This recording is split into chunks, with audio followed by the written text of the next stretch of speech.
Hey, what's going on, everybody? Thanks for dropping by. Today is the day I talk about the RodeCaster. This has been kind of long awaited. Not really a review because everybody's done a review for years, so there's no point in me reviewing the RodeCaster because you already know how it works. Probably seen 100 videos. Literally within the last few days, there's so many videos about the RodeCaster. Only one talking about the new 2.1.2 update, though, which is interesting. I was hoping the update would allow me to use the RodeCaster with MPC-1 as a MIDI controller, but it only works on the computer apparently right now.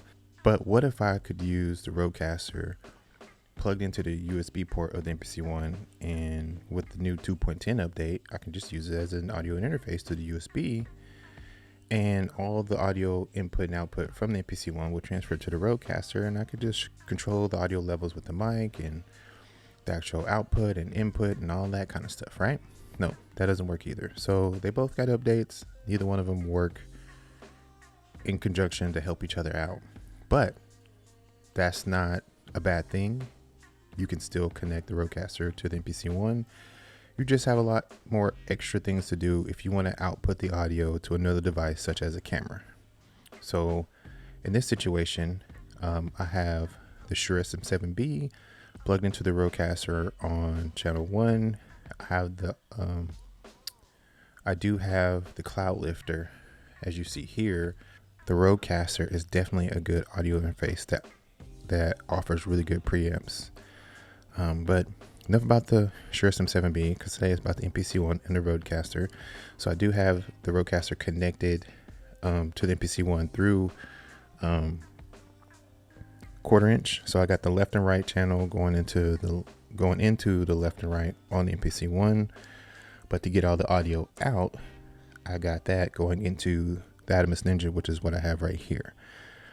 I don't want to get too much into the update because I'm not going to be using it, but it does allow you to turn your RodeCaster into a MIDI controller for certain DAWs that are on the PC or Mac, and it does give you precise functionality over like your channels. So like, let me see, go to advanced audio operations. No, that's not it. It's processing. I'd go into effects edit mode, turn that on, and then when I go back to, say, where's it, channels, without the effects edit mode on, you only have these 7 options. But when you turn it on, you get the master compressor, and you get to adjust your threshold, your ratio, your attack, your release, your gain. But not only that, if you mess up, you can just hit this back button and it will clear it and go back to its default settings. And it's enabled right now. You can disable it, which, yeah, there's that. But I'm gonna bring it back on. So this is kind of how I wanted to stay. Or you can go into each channel itself and turn on processing for every specific channel that you have. So if you want this channel to be processed a certain way, you got your high pass filter, your noise gate, your de-esser, compressor, your effects, that kind of stuff. You mess up, you got a back button to fix it, take it back. Your audio levels, phantom power, your level, which is, I guess, for here, that's your gain. But yeah, so anyways, what else can I do with this? Let's think. I'm just talking. Let's see if I can create a rhythm here.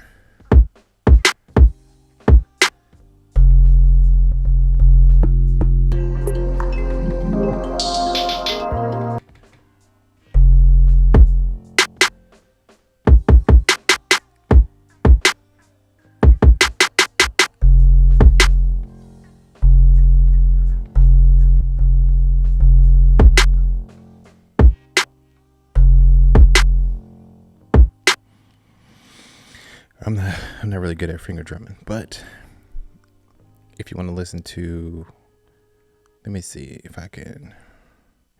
Oh, here's something we can do.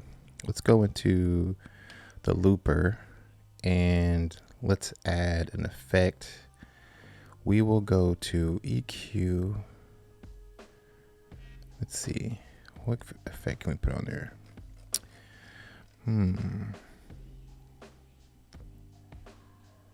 modulation,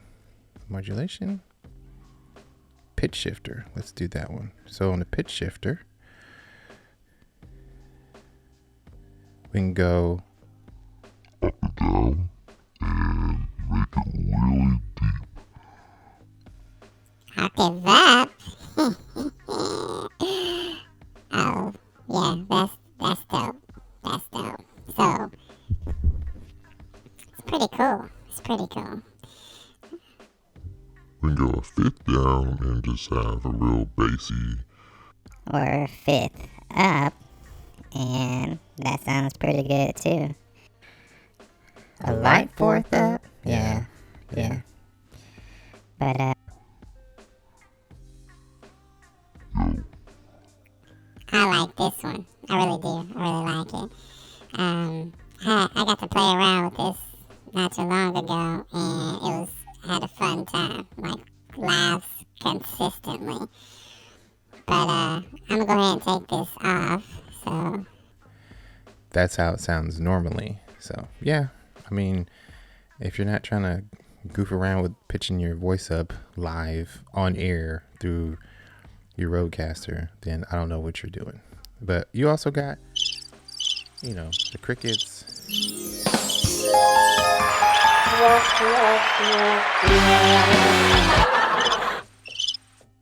Turn it all off. You can add other sounds. You can go to sounds and it shows you all your banks of sounds, and you can go over, and if you plug it into the computer, you can add more sounds there. Or I think you can actually record some in from the RodeCaster itself, or you can put sounds in from the computer.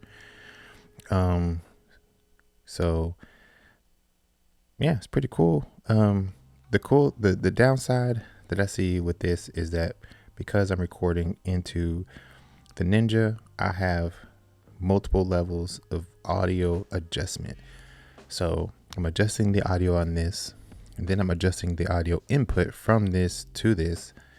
Then I'm adjusting the audio output from this to the Atomos Ninja, and then I'm adjusting the audio in the Atomos Ninja so that I can make sure everything's level. These headphones are plugged into the Atomos Ninja so I can hear all the audio go into this and know that all my levels are correct and nothing spiking or too loud or distorted or anything like that. If it had been able to connect through USB, one or the other would have took over some functions of each other and then been able to control everything from the other device. So that would have been the positive of plugging it in through the USB. Either this one could take over the input and output, and I can adjust all the volume levels through here, or this one could take over.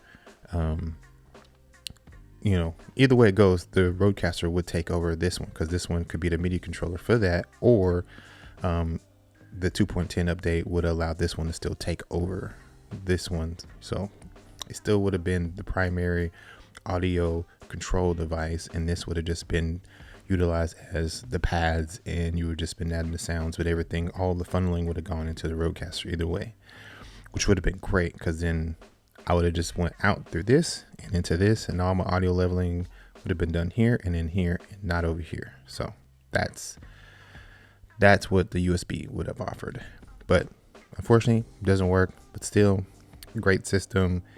These two together. With these two, you could go get an MPCX and have something similar with this combination. The only thing about MPCX, you're not going to get the 4 XLR ports input. So you don't get that, which is, I guess, you might not need it, unless you got 4 people singing into the whatchamacallit. That's it. Unless there's one last thing. Hey Siri, play Calling Me by Oi. Calling Me by Oi now playing.